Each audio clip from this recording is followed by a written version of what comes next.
Salutations, bande de fils de pub. Aujourd'hui, j'ai envie de te parler de l'anxiogénité. Je sais pas si on dit comme ça. Je vais te parler de ce qui est anxiogène. Ça fait un moment que j'entends partout dire oh, c'est anxiogène, vous êtes anxiogène, ceci, cela. C'est devenu une mode, c'était comme les complotistes à un moment. Il y a eu les confusionnismes, les confusionnistes, là, il y a un nouveau mot qui se développe, je m'en rappelle plus. Ça fait un peu plus, le dernier mot, ça fait un peu plus, je sais pas, scientifique, toi, un peu plus intellectuel. C'est un mot un peu plus compliqué, tu vois, ça fait intellectuel, donc ça donne un peu plus de crédit. Mais il y a ce mot qui persiste toujours de temps en temps, c'est anxiogène. Et dès qu'il y a un lanceur d'alerte, des gens qui informent de choses qui vont pas, ou dans la société, dans le monde entier, dans l'environnement, on les fait taire en les taxant de anxiogènes. Bon, je veux bien qu'il y ait des trucs anxiogènes, d'accord. En même temps, des fois, il y a des trucs anxiogènes, c'est pas pour rien.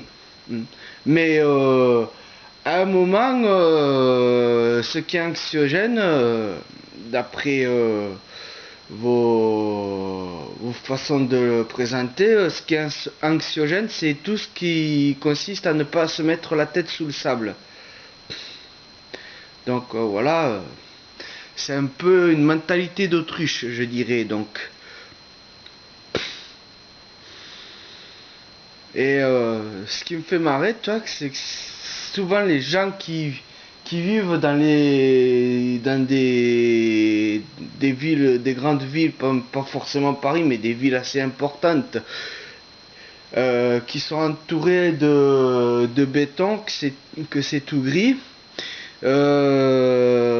Qui sont entassés les uns sur les autres, qui payent un loyer de malade pour 4 mètres carrés, ou un placard à balai au choix, qui ont 4 brins d'herbe entre on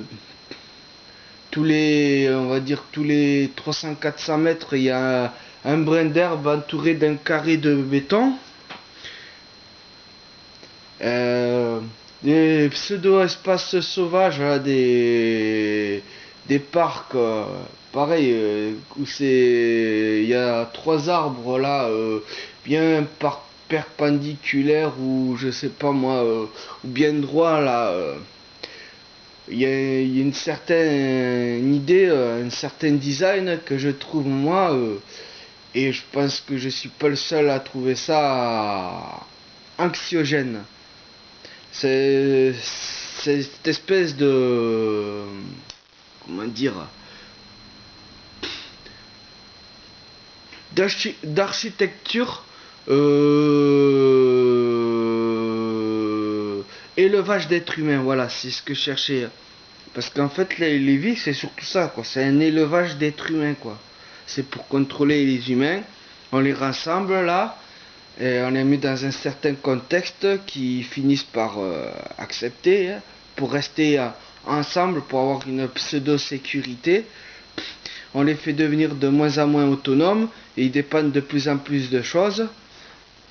Et moi, je trouve ce système complètement anxiogène. Et vous parlez d'anxiogène parce que quand on vous dit de faire attention à ce que vous consommez, de faire attention à ce que vous faites, que vous êtes en train de tuer, d'exploser la maison dans laquelle vous êtes en train de vivre, je parle pas de votre appartement ou de votre résidence, je parle de la terre, parce que c'est la véritable maison, c'est la terre. Hein, c'est l'abri dans le vide. Sans cet abri, il n'y a pas de vie.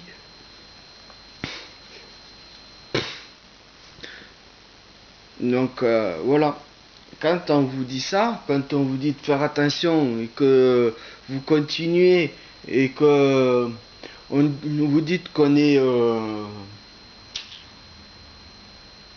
comment dire, qu'on est pessimiste, hein, alors qu'on est juste réaliste, qu'on voit où cela mène, et quand on voit que vous faites pas d'efforts, vous vous en battez les couilles, que vous préférez avoir plus de pouvoir d'achat pour acheter des merdes que vous utilisez une fois et qui vous asservissent, ou qui vous asservissent, ou que vous n'en avez pas réellement besoin et qui continuent à faire en sorte de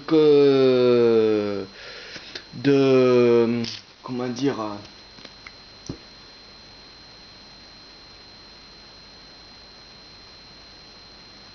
mais d'encourager les pillages de ressources qui sont déjà de plus en plus rares et qu'un jour vont finir, hein, parce que faut pas croire que c'est magique tout ça, hein. La Terre met plus de temps à produire que nous ce qu'on consomme. Et quand on vous dit ça, mais arrête, c'est bon, je veux pas en entendre parler, c'est anxiogène. Tu vois, l'anxiogène, c'est nanana, nanana, j'entends pas, l'anxiogène, ça me rend sourd. Donc, voilà. Vous êtes des êtres qui vivez dans un environnement anxiogène, et quand on vous avertit des dangers de votre environnement anxiogène, vous dites ah non, non, non, non, c'est anxiogène. Ben oui, c'est vous les anxiogènes, c'est vous qui faites l'anxiogénité. Nous on est juste des dénonceurs de ce qui est anxiogène, et c'est pas pour rien que c'est anxiogène. C'est comme quand tu te fais mal, c'est une information qui te monte au cerveau pour dire qu'il y a un danger, il y a quelque chose, il y a une blessure. Et ben c'est pareil. Vous préférez être complètement défoncé, anesthésié. Et quand ça vous tombera dessus, eh ben, vous serez, il faudra pas faire les étonner, hein. Déjà, on vous a prévenu pour pas mal de choses, hein. On vous a prévenu pour le vote, on vous a prévenu pour Macron, hein. Et après, ça va être en colère dans les rues là, hein, et manifester, bloquer les gens, merder les gens. Hein, c'est pas le gouvernement que vous a merdé le plus, c'est les gens, hein.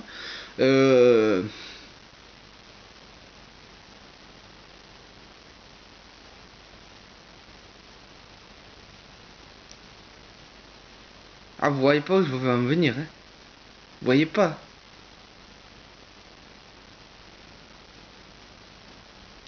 Je sais pas comment le dire. Je, et je pense qu'on est beaucoup à pas savoir comment vous le dire. Parce que quand on est dans un tel degré de déni, je vois pas comment ça pourrait être de notre faute, toi. Parce que c'est notre faute, que c'est nous qu'on sait pas comment l'expliquer. Hein. Quand il y a du déni, il y a du déni et on peut rien y faire, hein. Bref, je vous vomis.